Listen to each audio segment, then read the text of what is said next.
দেখো তো কেমন লাগছে আমায়। আমাকে বেশি ভালো লাগছে নাকি এই চেমড়িকে? Hey everyone, welcome to my another blog. মনটাও নিজেকে পরিষ্কার করে নিচ্ছে, সেই সাথে আমিও নিজেকে পরিষ্কার করে নিচ্ছি।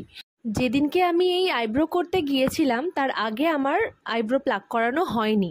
আর যখন আমি সময় পেয়েছিলাম সেটা ছিল যেদিন আমি যাব সেই দিন সকালেই। তো শোরুমে আমাকে বলেছিল যে স্কিনটা একটুখানি বেশি সেন্সিটিভ হয়ে যেতে পারে, তো সাথে সাথে না করাতে।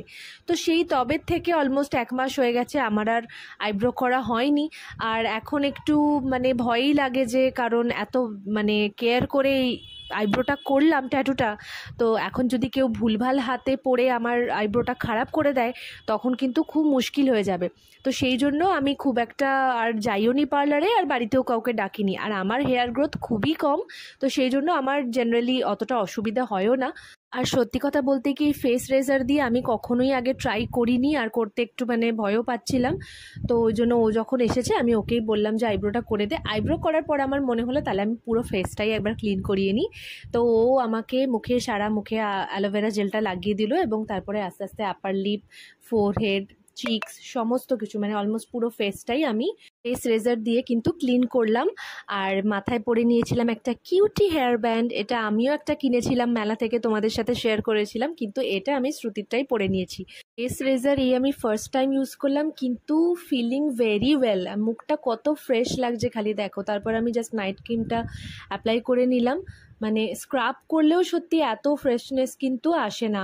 ভাইয়ের জন্মদিন ছিল 25 তারিখ, কিন্তু শ্রুতি যেহেতু একদিন আগে এসেছিল তাই ওর জন্য কেক নিয়ে এসেছিল। তো আমরা চুপি চুপি কেক এনে রেখেছিলাম ফ্রিজের মধ্যে।